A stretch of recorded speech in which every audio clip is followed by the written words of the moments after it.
2 weeks ago, I got in my van with my 3 children and was driving them for an outdoor rappelling adventure with other children and adults. And the morning was spectacular. It was beautiful. It was pre-sunrise, and I told my children, we have an hour drive. You can go back to sleep.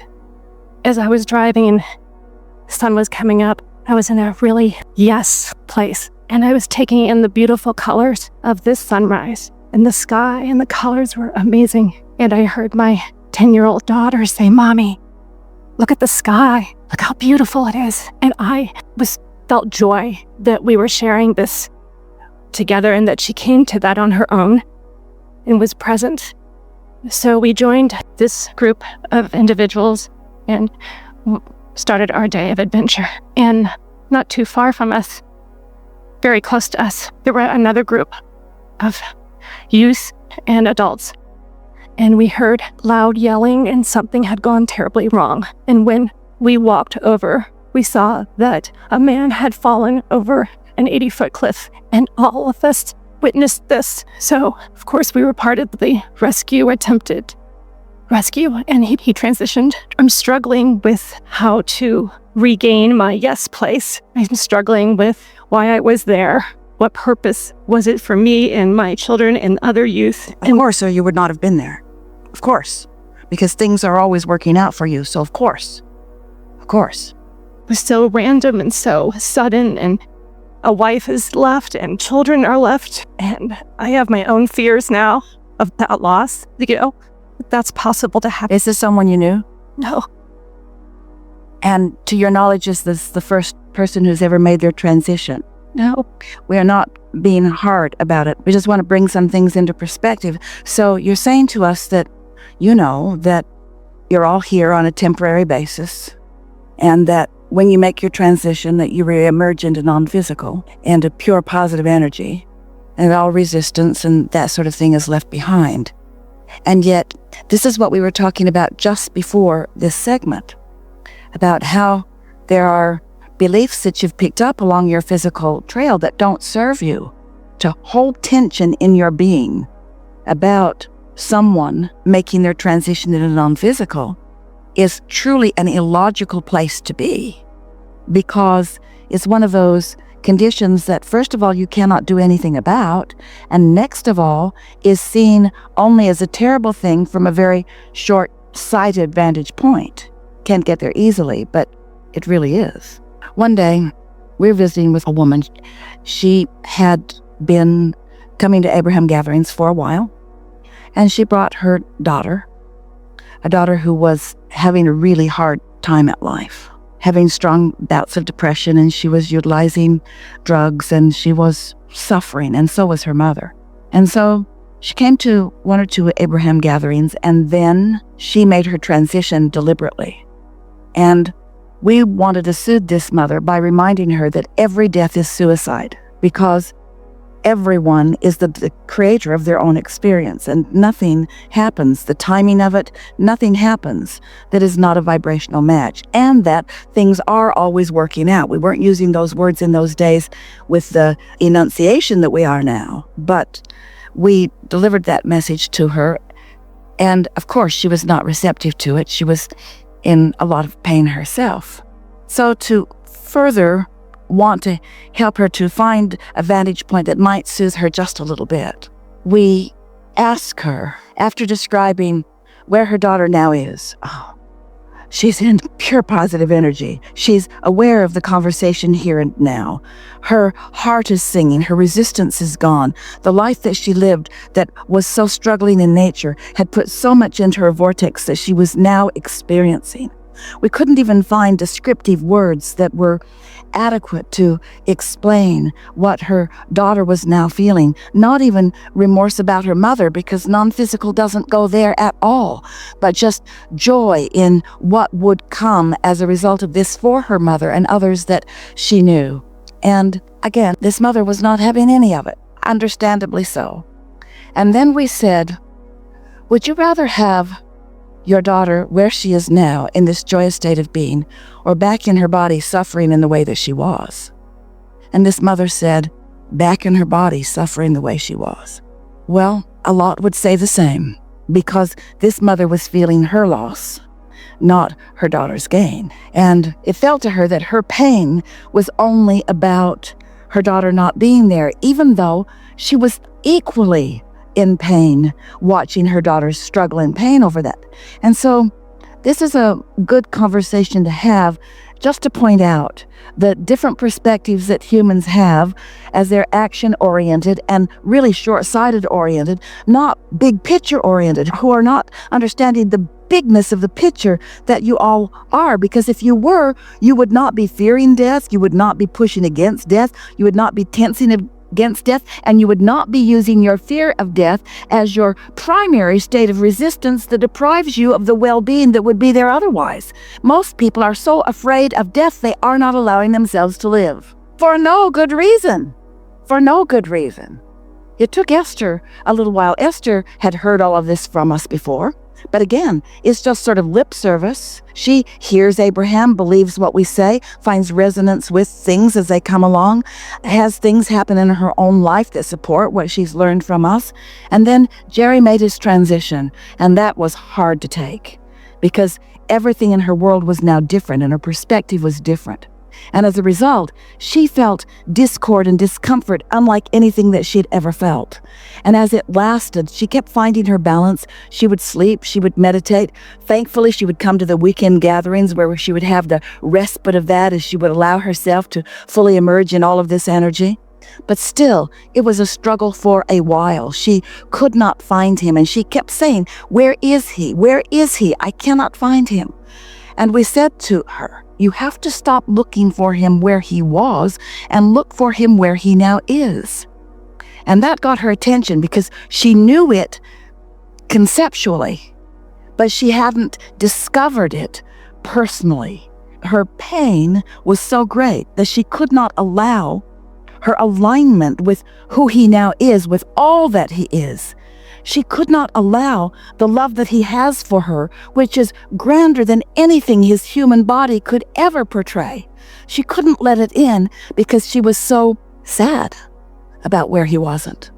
One day in those early days, Esther's sister was visiting with her. Someone stayed with her for months. Someone shared her bed with her for months, just holding her hand when she had those moments of despair. And so they were sitting in Esther's living room in Texas. And Esther was having one of those moments where she was feeling great despair.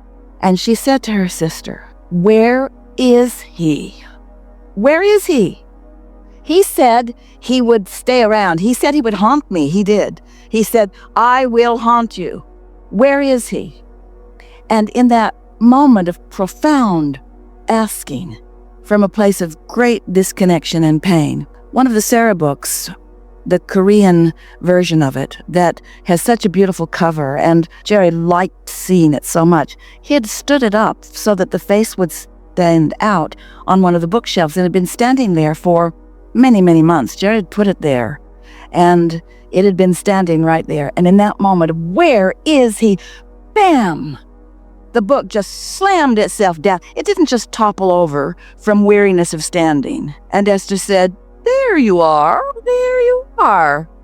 "Sorry," she said, "sorry." So many things help you to know that there need not be a separation between the physical world that you all are translating through your physical senses and the non-physical world. And it takes some powerful desire to cause non-physical energy to focus enough energy in order to do something like that in your physical world. And he won't do it again. She says, "Hey, knock it over again." And he says, "Once is enough. Once is enough. Don't keep pretending you don't know I'm around. Once is enough." He, like Abraham, is not going to encourage Esther's misunderstanding of what's going on. Once is enough. And so we know that sometimes things don't work out the way you think you want them to, but things are always working out. And you're coming and going and coming and going and coming and going, and it's better and better, and you're coming and going and coming and going. It's better and better and better and better and better.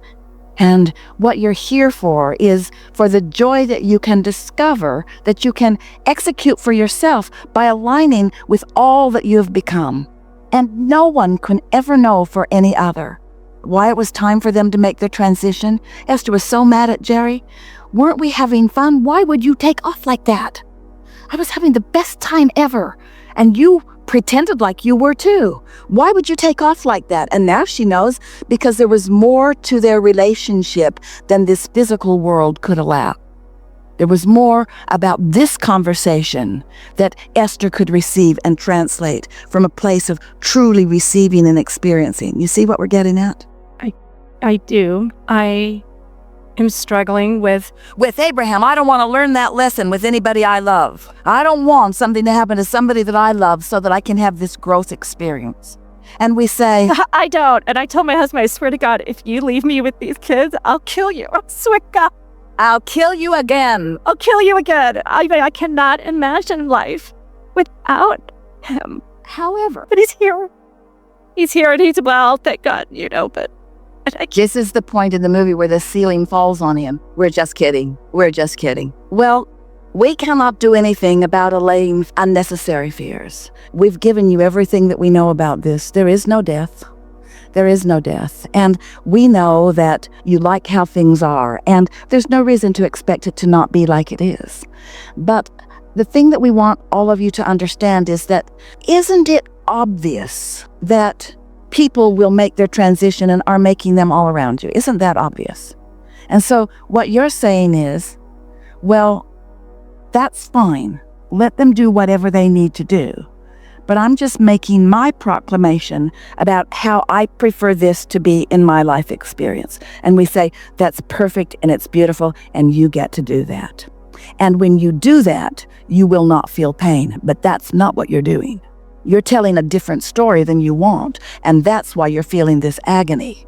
You think it's because you are projecting this scenario and that you're responding to that scenario. And we know that's what Esther thought too. I feel this way because Jerry's not here in this room with me, but that's not why she felt that way. She felt that way because she was using what she was saying was his absence as her excuse to not hook up with his presence.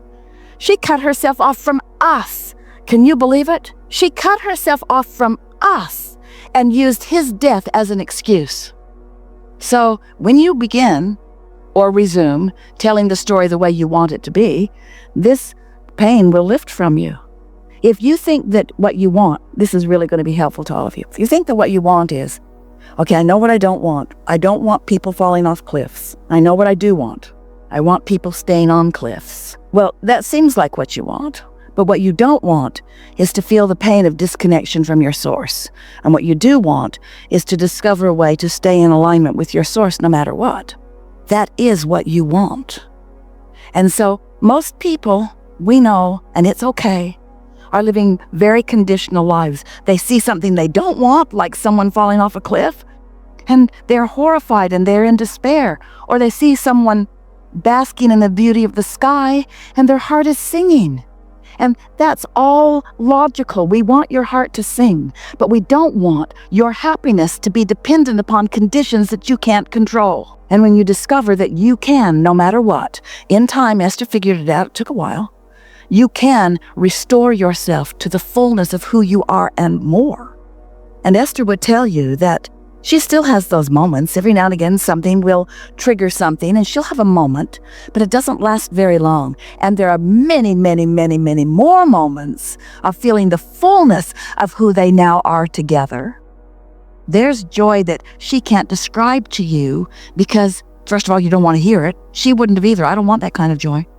In the early days, when they were just beginning their work with us, and we were explaining to Jerry and Esther who we are, that we are teachers, and that Esther was a vessel through which wonderful things would flow if it was something that they wanted to do. And Jerry said, I don't know, Abraham, don't teachers like that all die horrible deaths? And I said, not all of them.